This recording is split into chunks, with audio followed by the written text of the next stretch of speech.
We organized this event together with 21 other cities across the globe, 10 in the UK, is to show our support to the Hong Kongers, especially in this particular event, the Hong Kong 47, who are being persecuted by the Hong Kong regime for organizing a legal primaries. They are just exercising their civil rights and being persecuted and facing lifetime in jail for whatever reasons the Hong Kong regime trying to frame them. So we are here to show their support, and more importantly, we are going to tell the locals, especially the people in the UK, that they are at risk as well, because the national security law, they can be exercised overseas, so you will be criminalized even you're doing something overseas. I left Hong Kong back in June 2020 with the introduction of the national security law in July of that year.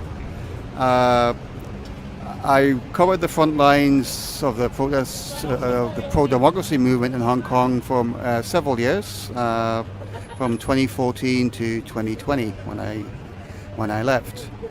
I now live in Edinburgh, and I often come along and document the events happening here for Hong Kongers. Well, obviously the Hong Kong 47 are the 47 activists and lawmakers, legislators from Hong Kong who've been imprisoned for the past couple of years.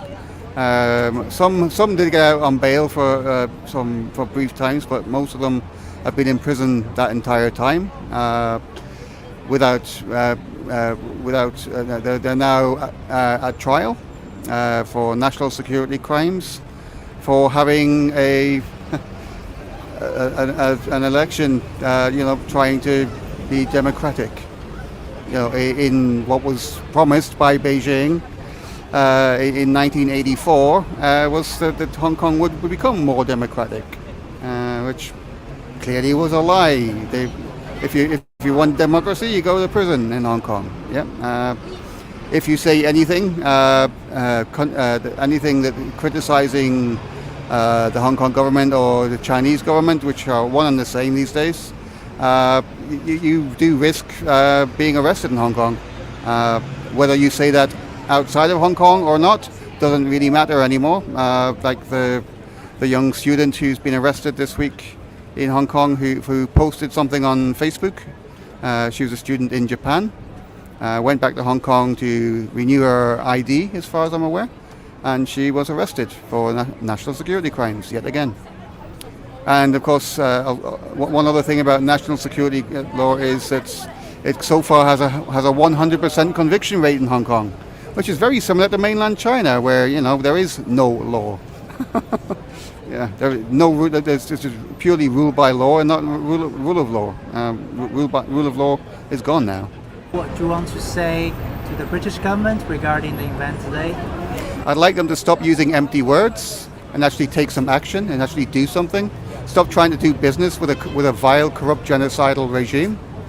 Yeah, you've done the bare minimum by allowing some Hong Kongers to come here. You should allow all Hong Kongers to come here and help them for a start. Not just those with the money. Yeah, you should be helping all of them. And you should also be standing up against the Chinese government, who are a threat to this country and everyone in this country. They are a threat to democracy and our way of life. If people, this government won't wake up to that fact because they still want to do business with such a corrupt, genocidal regime, who have proven beyond any doubt that their word means nothing. They promised the people of Hong Kong that they would have democracy. See what happened there, yeah?